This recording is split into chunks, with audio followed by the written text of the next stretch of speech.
இன்னைக்கு அடிச்ச வெயிலுக்கு கண்டிப்பா மழை வரும்னு நாங்க எதிர்பார்க்கவே இல்ல. ஒரு 3 மணி வரைக்கும் நல்லா வெயிலாவே இருந்துச்சு. ஆனா ரொம்ப வேக்காடா இருந்துச்சு. மழை வரத்துக்கு முன்னாடி ஒரு வேக்காடு வரும்ல, அது மாரி நல்லாவே இருந்துச்சு. சரி நேத்து இப்படித்தானே இருந்துச்சு, ஆனா மழை வரல அப்படின்னு சொல்லிட்டு எதையுமே எந்த வேலையும் செய்யாம அமைதியாவே இருந்துட்டேன். திடீர்னு படபடன்னு மழை வந்தது தான் கையும் ஓடல, காலும் ஓடல. கஞ்சி காச விரவி எடுத்து வைக்கல, கஞ்சி அடுப்ப மூடி வைக்கல.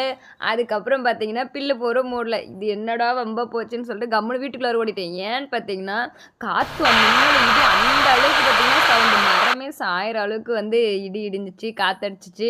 கொஞ்சம் பயத்தில் குடுகுடுன்னு உள்ளார ஓடிட்டேன்.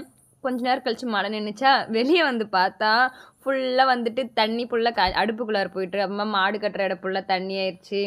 போரெல்லாம் நனைஞ்சிருச்சு. எனக்கு என்ன பண்ணுறதுனே தெரில. ஒரு பக்கம் ரொம்ப நாள் கழிச்சு மழை வருதே அப்படின்ற சந்தோஷம் தான்.